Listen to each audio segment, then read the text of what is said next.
There are literally tens of thousands of agencies out there, which makes it extremely hard to know exactly which one to hire, to know exactly which agency will be the right fit for you and that will actually be able to execute and get results.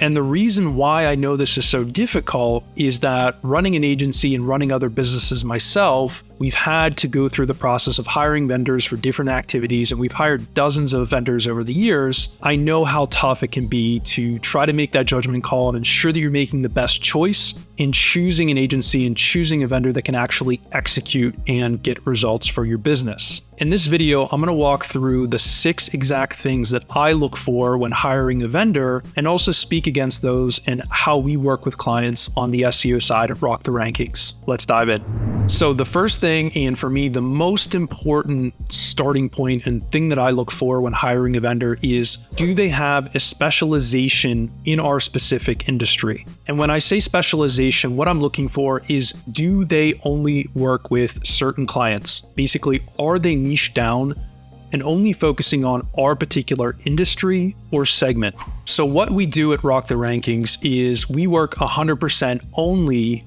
with B2B SaaS and technology companies. The reason why we do that is because we've built a framework over the years and we know exactly how we can generate predictable results for our clients. That is why I think it's super important during the hiring process to find a specific vendor that has expertise in your industry or in your market segment that can actually deliver, and they have plenty of client testimonials, video testimonials, and actual proof that they've been able to execute in the past. The second thing that I look for is the team breakdown and how they engage with their clients. So for me personally, it's very important, when I'm working with an agency that might be medium or larger sized, I personally prefer smaller teams. And the reason being is that after that initial sales process and starting that engagement, I want to work closely one-on-one with somebody that is dedicated to exactly what we're trying to achieve. There's nothing that drives me more crazy than trying to work with an account manager that is trying to juggle 30 or 40 plus accounts, has zero focus, is missing deliverables, is not 100% focused on driving results for us.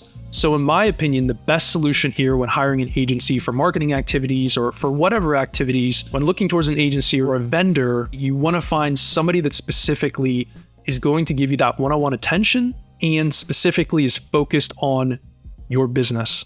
The third thing that I'm looking for is specifically their process in how they approach solving the problem that we're giving them. So in the case of SEO for SaaS agencies, specifically how we approach that and what I would look for is, what do they cover in their process? So during your initial conversations, really try to understand and dive into their process and understand what's important for them to achieve those desired results. In the case of SEO for SaaS, I talk about it a lot. There are really 3 core categories of what gets results, right? When you talk about technical SEO, off-page SEO, and on-page SEO, for the vast majority of B2B SaaS businesses, technical SEO and everything that falls underneath of that is not super important. So if I was going to hire an SEO agency for my SaaS company and they were constantly talking about the technical component, SEO audits, technical optimization, and all of that, right? That would be a red flag to me, because I know at the highest level, at least, that in that process, the main focus should be on off-page SEO. It should be in digital PR and link building, right? It should be in the content strategy, and not only in the form of written content, but in the form of leveraging that cross-channel, utilizing video content, utilizing that on organic social, right? That would be specifically what I'm looking for when I try to better understand their process. So the fourth thing that I'm always looking for is basically outside of the box thinking. Do they over deliver in terms of value, and do they also think outside of the box? Because on a business by business level, it's, yes, there can be a framework, there can be a process behind it that gets results, but there are also additional items that you can tack on top and different levers that you can pull in order to drive and deliver even more results, right? So do they have that outside of the box thinking that for a SaaS product, they're considering if it might be a fit to make a recommendation on utilizing interactive product demos on your core use case pages,